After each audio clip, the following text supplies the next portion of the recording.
3, 1, 2, 3, 1, 2, 3, 1, 2, 3, 4, 5, 5, 4, 3, 2, 1, 2, 1, 2, 1, 2, 1, 2, 3, 1, 2, 3, 4, 5, 5, 4, 3, 2, 1, 1, 2, 1, 2, huh? 1, 2, 3, 1, 2, 3, 1, 2, 3, 4, 1, 2, 3, 4, 1, 2, 3, 4, 5, 1, 2, 3, 4, 5, 1, 2, 1, 2, 1, 2, 1, 2, 3, 1, 2, 3, 1, 2, 3, 1, 2, 3, 1, 2, 3, 1, 2, 1, 2, 1, 2, 3, 1, 2, 3, 1, 2, 3, 4, 1, 2, 3, 4, 1, 2, 3, 4, 5, 1, 2, 1, 2, 1, 2, 3, 1, 2, 3, 1, 2, 3, 4, 5, 1, 2. Okay? Cool.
welcome everybody. Thank you for joining us this evening.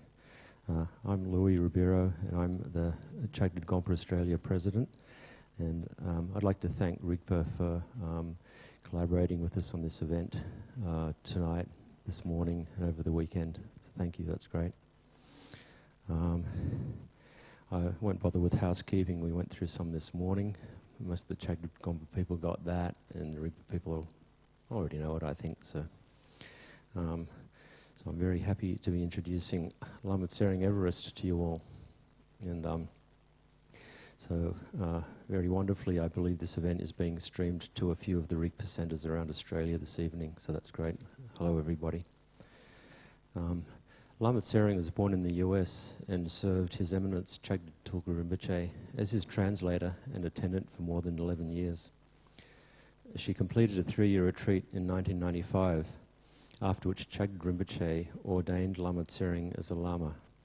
He also recognized her as a holder of the Red Tara lineage and authorized her to give teachings and empowerments. In that same year, Lama Tsering was invited to teach in Brazil, and Lama took up residence there shortly after. In the following years, Lama Tsering and her husband, Lama Pema Norbu, established a beautiful temple complex, Chagdud Gompa Tsering, just outside Sao Paulo in Brazil.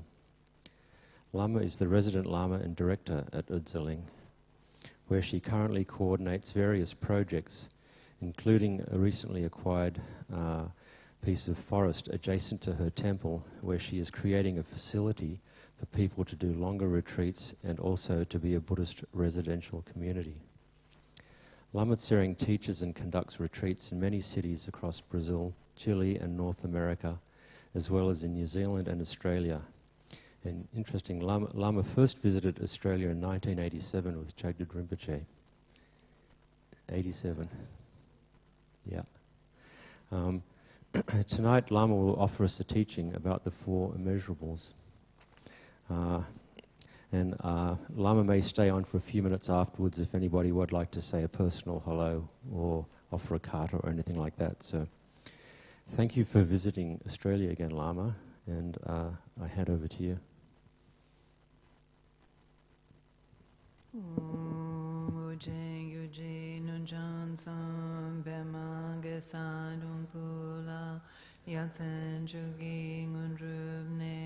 Pema june shesudra kodu kanru mambuko keki jesu drandruki jinje lopshi shesuzo guru pema sidi hum ojeng yuji nunjan sam pema gesa dumpula yatsen jugi ngundrubne Pema june shesura kodu kandru mambuku keki jesu drandruki jinje lopshi shesu so guru pema siri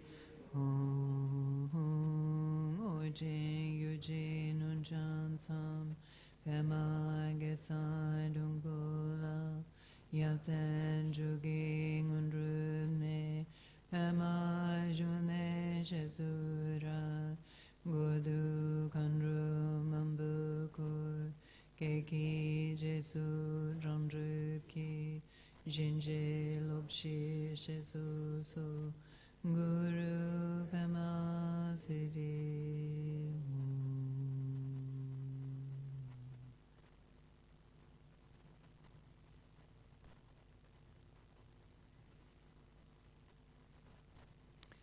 So,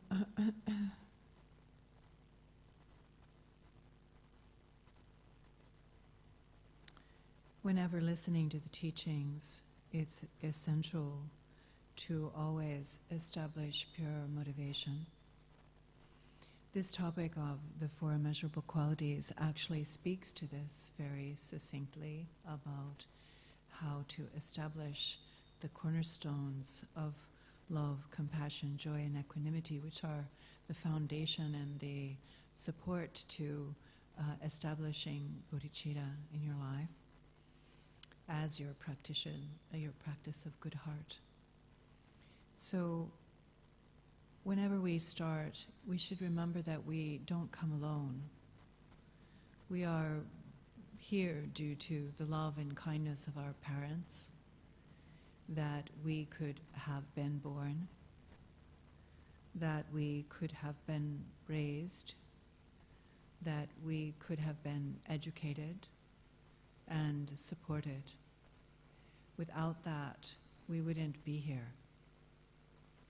And a lot of times, I think as Westerners, we get a little bit highfalutin about our Dharma, but really this teaching on the mother is very important. And when I heard a story from a fellow, I don't know this to be by my own experience, but he was there when Rinpoche first landed in the United States many, many, many years ago. And at that time, he tells a story of Chagdatuku Rinpoche, if you could imagine. He's really a yogi-type guy and didn't fit into the picture of the regular airport. He kind of always caused staring wherever he was. And in that case, he'd been there a while for some reason. Planes were delayed, something was happening. And a mother and daughter were fighting nearby him. And it was quite vicious, the fighting of the mother and daughter.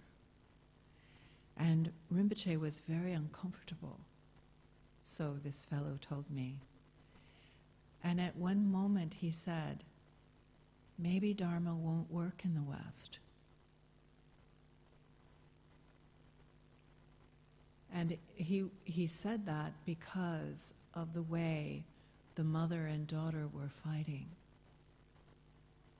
Because how can you not appreciate and love your mother? Even if she made every mistake, she made one correct choice in that she let you be born. Everything else could go wrong, and oftentimes does. Many times, mothers cannot even support sanity. Their karmic situation is so harsh, so difficult. They aren't able to see past the nose on their own face as to what to do for maybe to take care of a child or to take care of themselves or to take care of a family.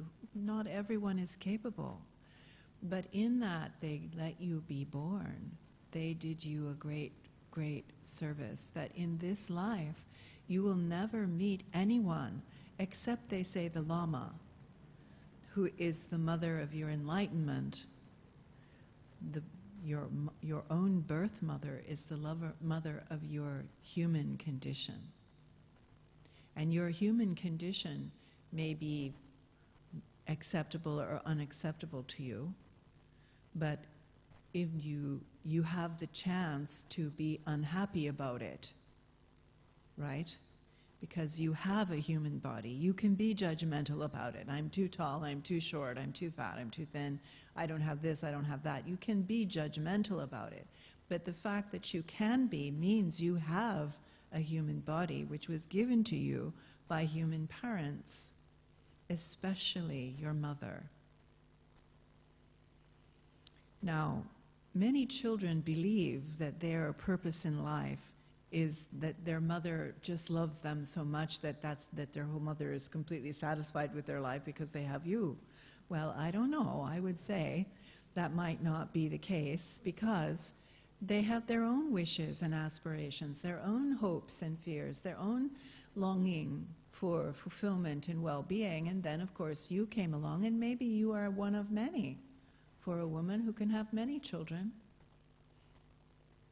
But I would say that only when we get to have our own children or we grow up do we begin to understand the kindness of a mother, the kindness of letting you be born, because she didn't have to. Many choose not to. But instead, she allowed you to remain in her body and use her blood her blood. You didn't have any yet. Use her genetic material to cultivate your genetic material for you to have a safe environment to grow a body. You can't do that without a mother. Now see, we don't think that way, but Rinpoche thought this way. And when he saw the mother and daughter fighting like this, he thought maybe the Dharma wouldn't have an opportunity in a culture where we couldn't consider with kindness the fragility and the limitation of our own parents and their capacities, with kindness, with care. So basically, our Dharma path, all of you, you have to give credit to that woman. That woman gave you life. And not only gave you life, I mean, maybe, Rinpoche said to me once, he said, you know, if she left you where you popped out, she would not have done non-virtue to just walk away. It means she wouldn't have done virtue to pick you up and hold you. But she wouldn't have done non-virtue to simply walk away. And we don't think about that.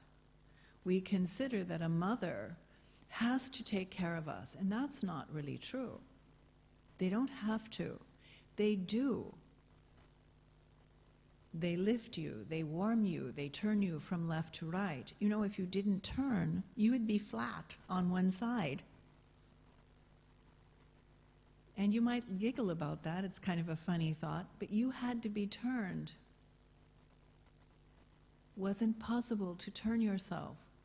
Wasn't possible to regulate your own body temperature.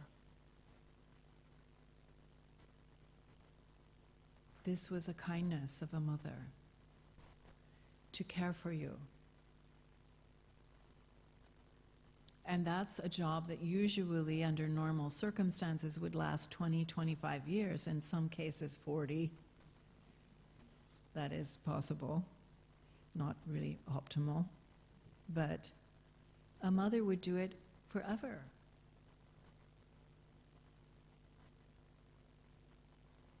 Their love and compassion for their child. Like they love you before anybody loved you. They accepted you before anybody accepted you. Unproven. And so this kindness that we enjoy from a mother doesn't stop there. They talked to you. They whispered and cooed for you to hear. They started the interaction of your mind to sound, and that led to language and education. If you had been left fallow, you would not be the people you are now. If you had not had a mother person, and sometimes it isn't the mother, sometimes you were raised by someone else, but they treated you in a motherly way. It's you know, we think we're smarter than our parents, I mean, most of the time. They just don't understand. But without having had that involvement with a motherly being, you wouldn't have intelligence. You wouldn't have language. You wouldn't have interactive skills. You wouldn't be the person that you are now, that you're so quite comfortable with and hardly notice your mother. Do you know, you couldn't stand it when she went into another room? There was a time that if that woman left the room, you just thought you would just roll up and die. Because where did she go? Now, when did you call? Now you're perfectly happy if she doesn't show up or if she's far away. This woman who gave you life and sustained your life and cultivated your qualities of intelligence and capabilities, shared everything of her world with you.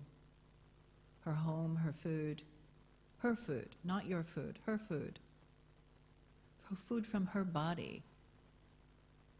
See, do we think this way?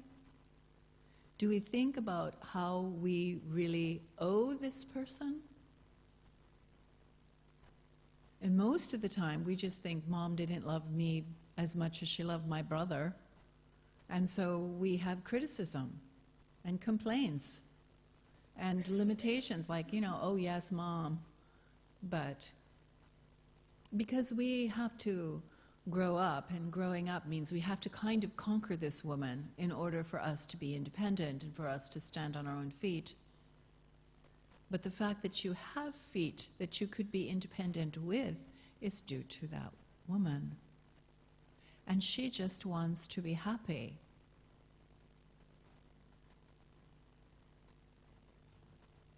She doesn't want to be unhappy. That's all. And you, of all people, her children, her child, you know that. And yet, what are her chances? Birth, sickness, aging, and death is going to take her. Impermanence is going to sever her lifeline to this life. She is going to suffer the conditions of sickness and aging and death. If she lives long enough, many of you may have already lost your mother.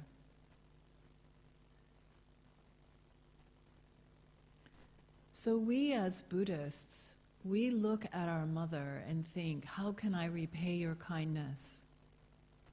And you should think that way.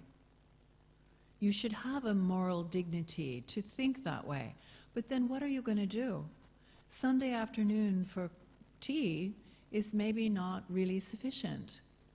Although, of course, that's lovely. Please do that. But it's not sufficient. The conditions of karma, cyclic existence, and the inevitable ongoing becoming of samsara is her doom. We think about ourselves. We don't want samsara. We don't want to go on suffering. We want to attain enlightenment. We look for that. But what about your mother? What about her? What is going to happen to her? Now, if she's been a wonderful, lovely lady all her life, then maybe she doesn't have such very difficult karma. Maybe she's able to be kind and generous and patient, and she has the qualities of, character and morality, and she's been able to make good decisions in her life. Maybe death won't be so difficult. Maybe her rebirth won't be so difficult. But how long is that sustainable?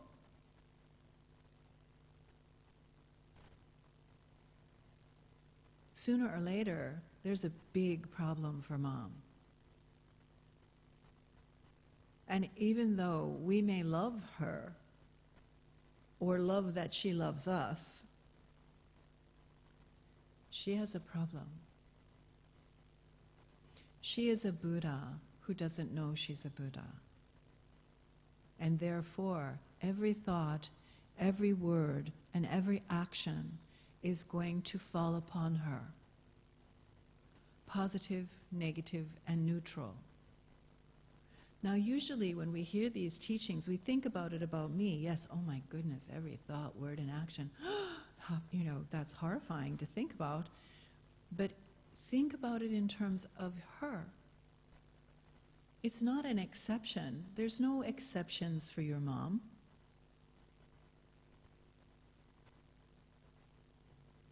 And there's nobody you can bribe. There's no negotiation. There's no mitigation. There's just karma. Positive, negative, and neutral. And there's karma again and again and again and again and again and again and again. So even if she is able, by some amazing condition, to produce fortunate karmic causes that could produce fortunate karmic results, it's not sustainable, because someday, sooner or later, you wake up on the wrong side of the bed.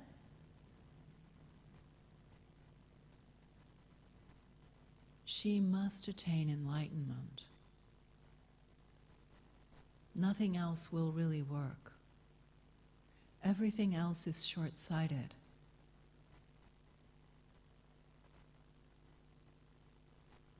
And so then, what are the chances of that? Honestly, being able to wake up to her Buddha nature, it's not an easy thing to do. It requires extraordinary interdependent conditions of fortune and karmic results that can be supportive, that you could have teachings, that you would listen, that you would care, that you would notice. So what are her chances really, except by you? If not you, then who is going to help your mother?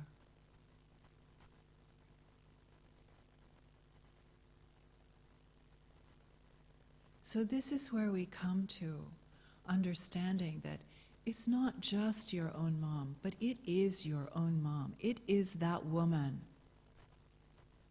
that you talk to on the phone. It is her, but it's not only her. It's every mother you've ever had through the limitless, countless lifetimes of cyclic existence. The Buddha taught us that every being has played this part for you, not only once, but many times. There are no strangers in this world,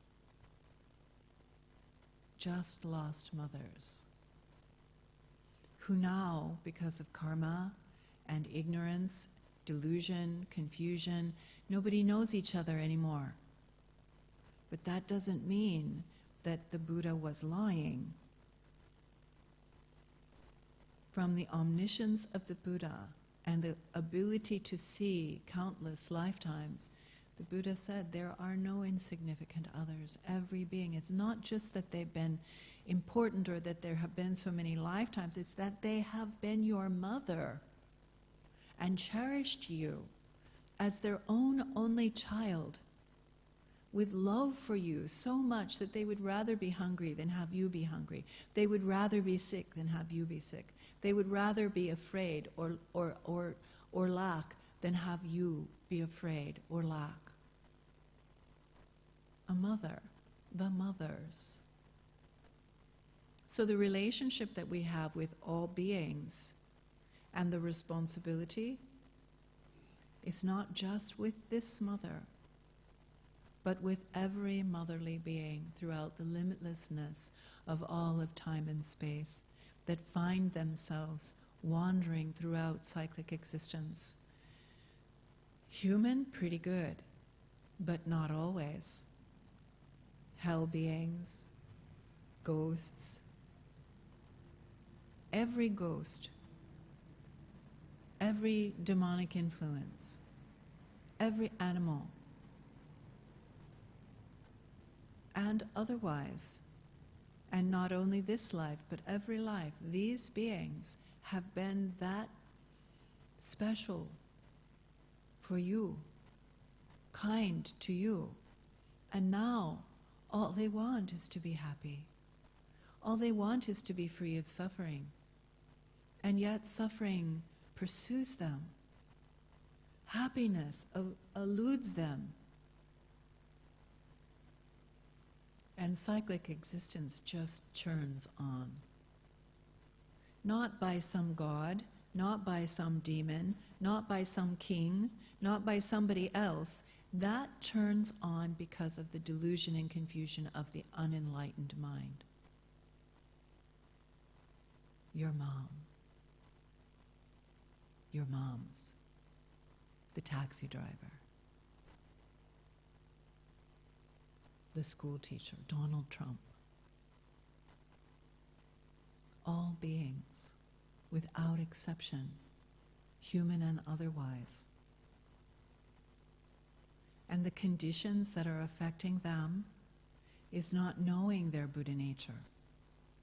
Not knowing their Buddha nature, they act with an assumption upon self as if that were who they were. And they act and react towards other in order to get what they need, in order to prevent what they don't want.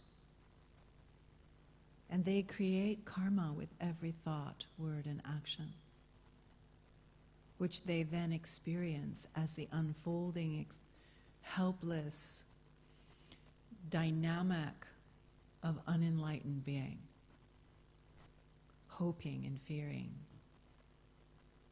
acting, reacting, endlessly. Until today. Until this moment where you think, oh my goodness, I must do something.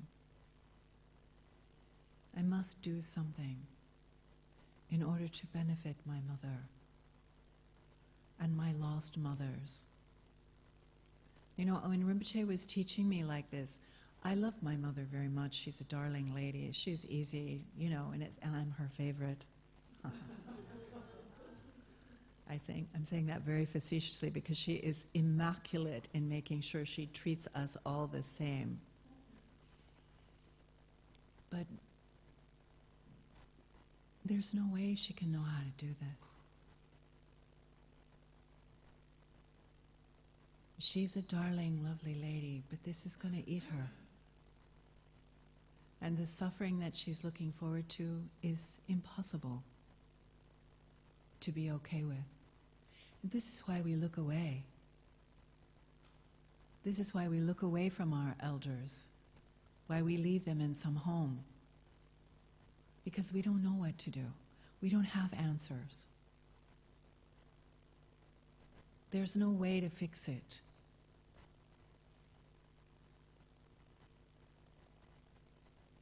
But this day, this moment, when you begin to feel, okay, my goodness, I must do something.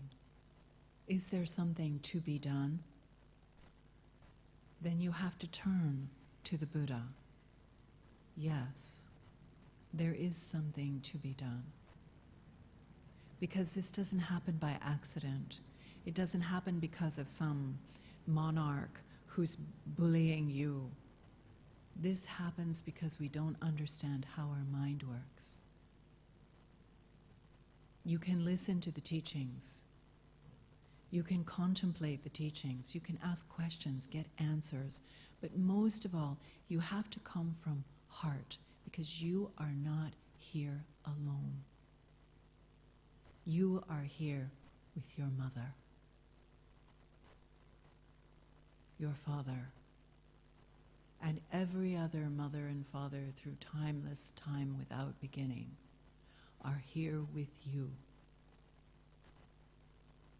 And now it's time to turn to the Buddhas and the Bodhisattvas and the great masters and ask, how can I do this? What can I do? How can I help them? What do I have to do?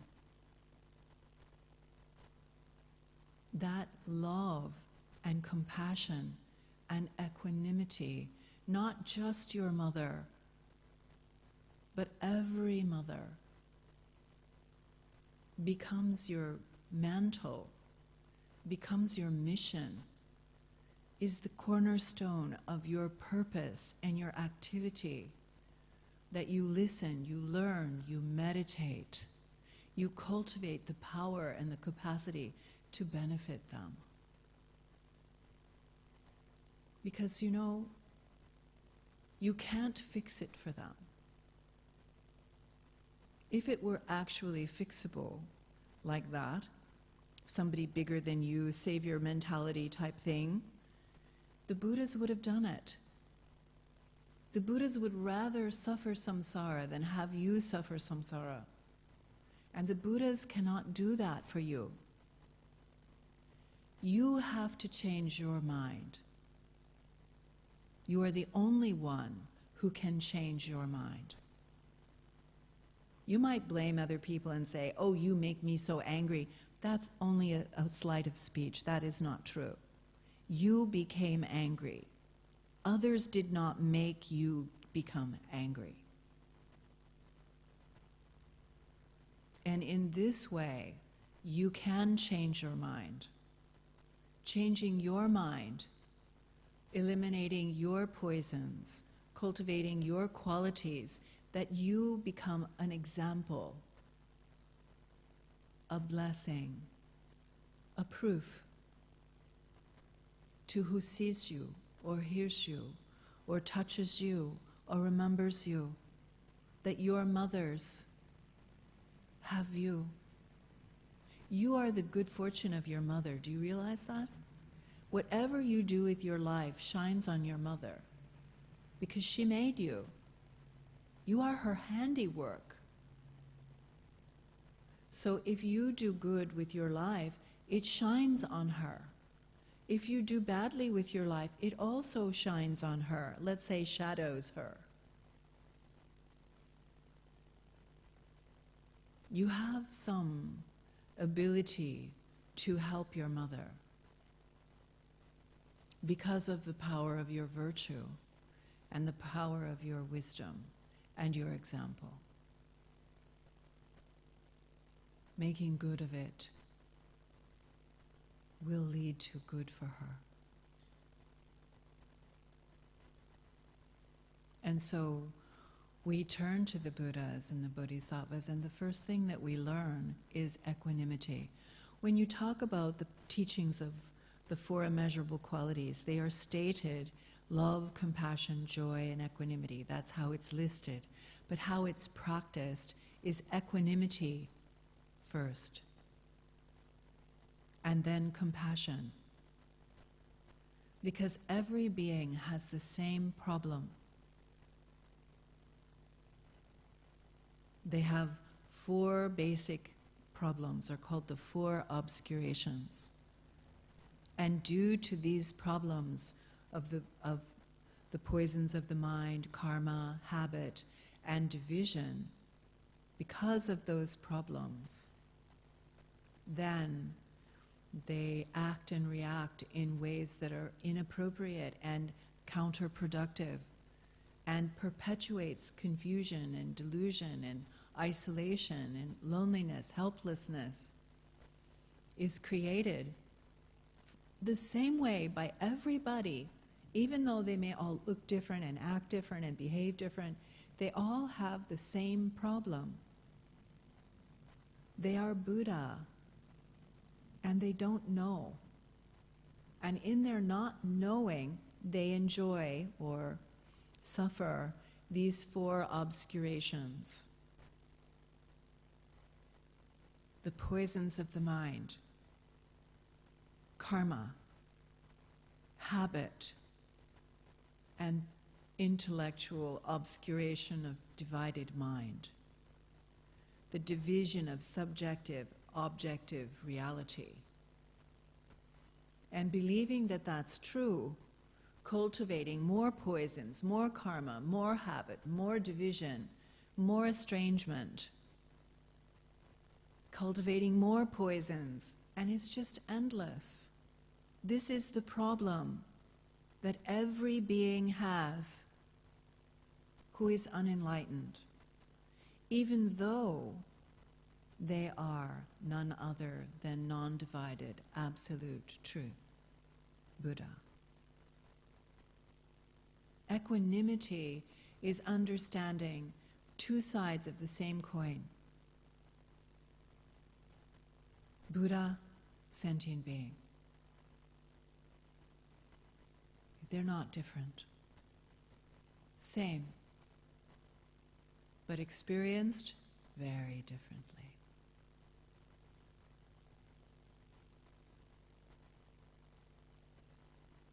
Equanimity. And without exception, who would you leave out of your basket towards enlightenment?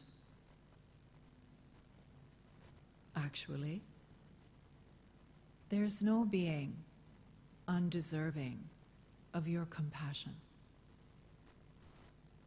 The worst ones are the more deserving, because the suffering is even greater. So compassion is this dedication to the relief of the suffering of all beings, mothers lost, Buddhas in essence, confused and populating samsara. And for us, we don't see everybody. We feel really bad for the people living under the bridge, while we drive by. But samsara is an ocean of suffering that never ceases. Even our happiness, as Sakya Trinzen once said, even our happiness to the Buddhas is just another kind of suffering. Because it's not keepable, it's impermanent, it's fleeting, and it's addictive. We just want more of it. And we'll do almost anything if we think it'll make us happy. We'll take drugs, we'll do anything. Just because we need a minute of happiness, a little bit of relief.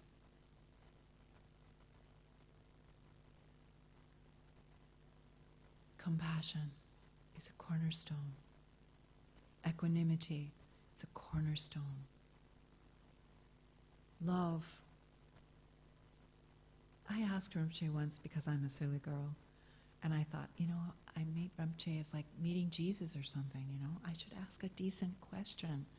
And I couldn't think of a really good question, because every time he would teach, he would just kind of blow my mind out of the water, and I'd just kind of be babbling and a little bit drooling. So one day I said, Rinpoche, what is the meaning of love?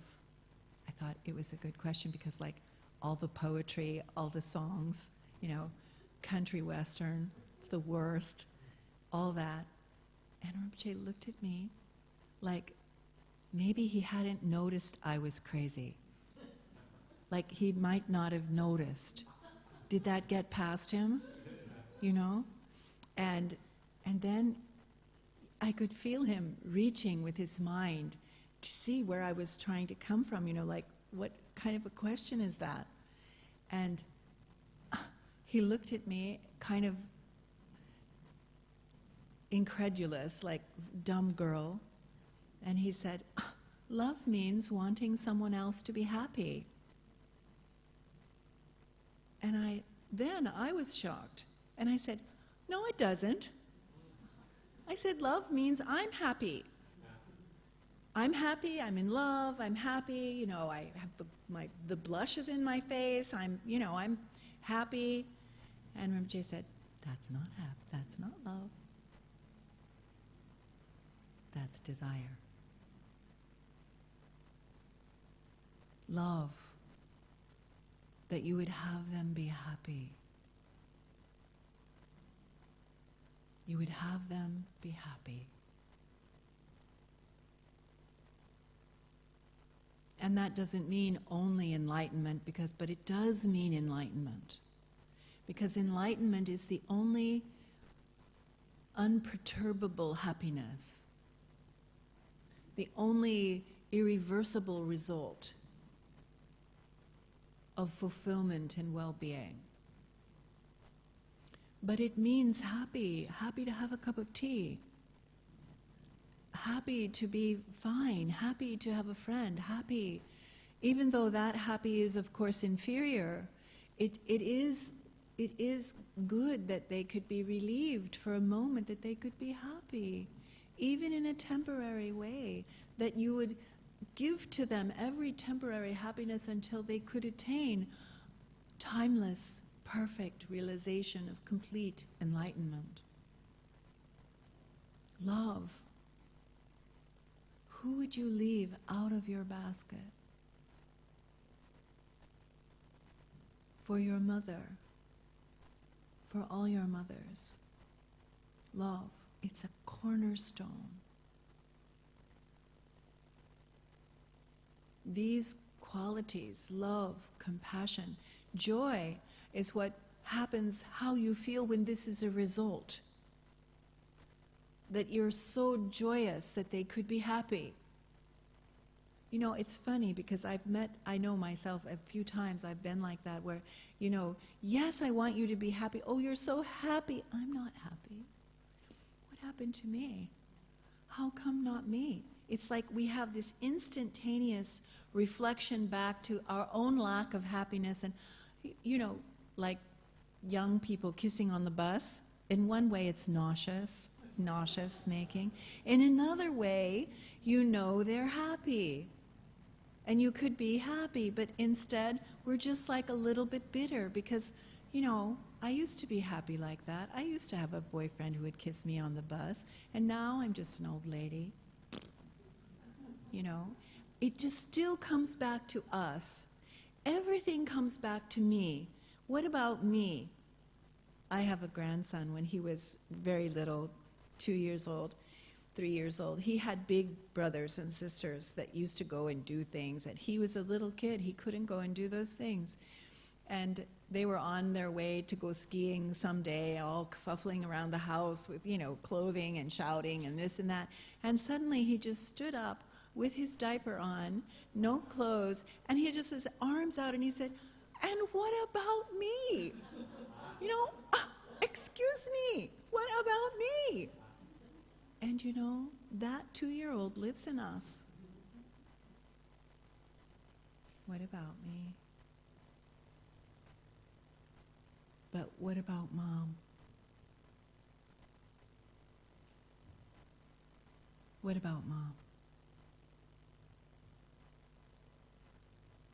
These 4 immeasurable qualities, love, compassion, joy, and equanimity, are the cornerstones to bodhicitta. These are how you build your wishes. Because you wish all the time. If you were to count in a day how many wishes you make, you are full of them. But your wishes, the first thing you do is approach with your wishes, your desires, wishing for the enlightenment of all beings, wishing for your mother, wishing for all your mothers, wishing everyone on the street lost mothers, wishing. Not tiring, wishing. You're wishing anyway, but you're just doing what about me wishes. What about Mom? What about all the moms? And they're not just somebody else's moms, those are your mothers. Wishing like a machine. From the moment that you wake up in the morning with love, compassion, joy, and equanimity, wishing, calling the Buddhas, wishing that all beings could attain enlightenment, wishing, driven, dedicated. But wishing isn't enough. I mean, it's a beginning, but it isn't enough. Then it becomes enacting your love, enacting your compassion, enacting your equanimity, enacting your joy, being happy with the happiness of others, not disgruntled, being happy that the sun is shining beautifully somewhere, not particularly here today, but somewhere. Enjoying, engaging, doing your practice, doing your ngondro, doing your practice, enacting, wishing and engaging bodhicitta. Built upon the 4 immeasurable qualities. Dedicated to your mother, to all your mothers. That every being throughout the limitlessness of all of time and space could be placed at the level of enlightenment without exception.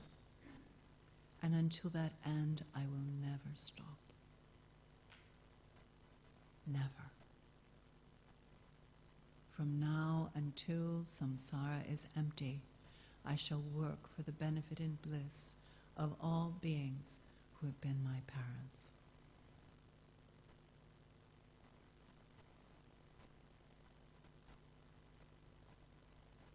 Okay, that's the teaching.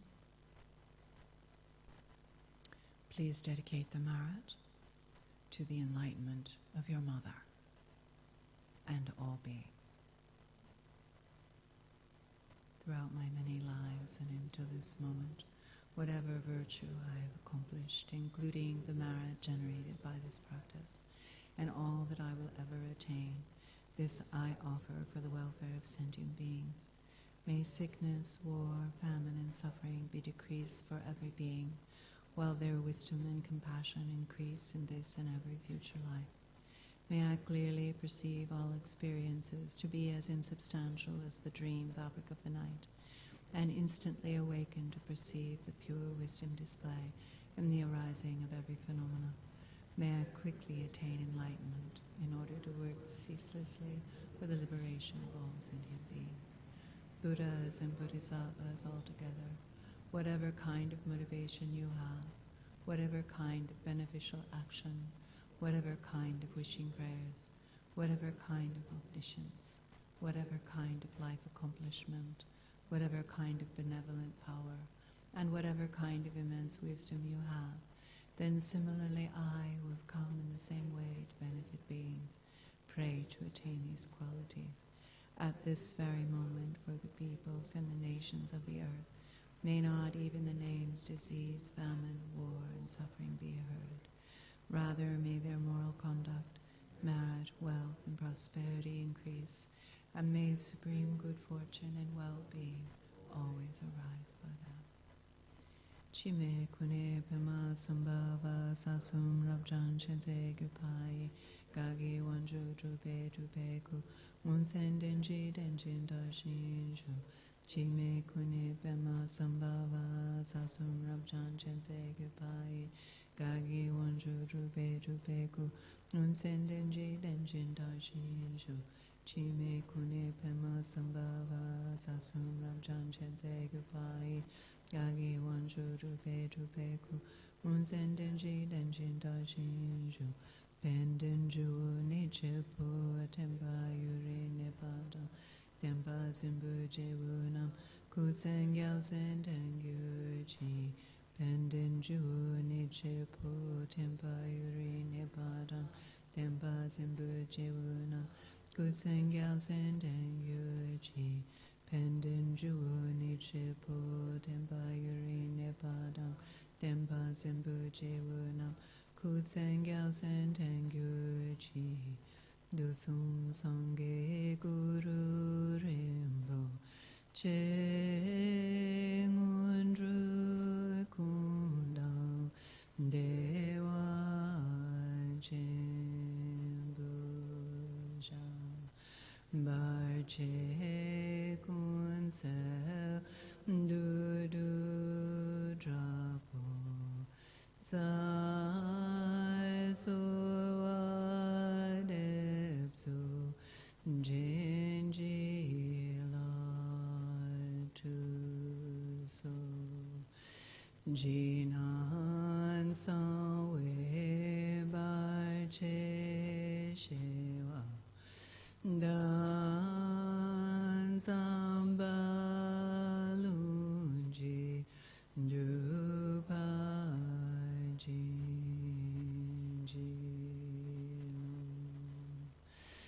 Om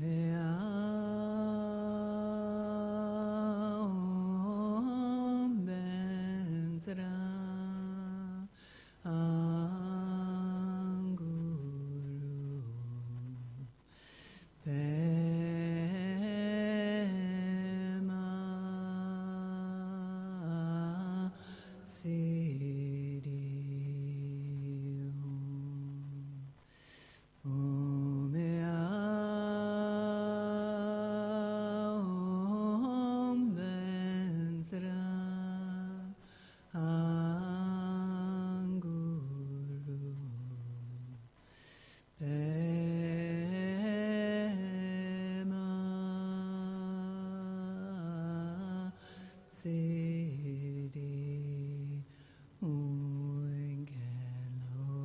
chu sum ring lun che za ling za sum cha pa pe dru kun chu sum nang wa dang mi rel du sum ge le shu.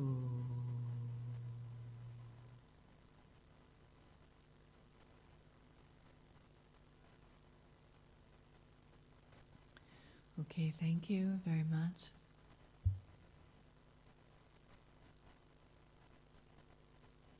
Questions? We'll take questions tomorrow.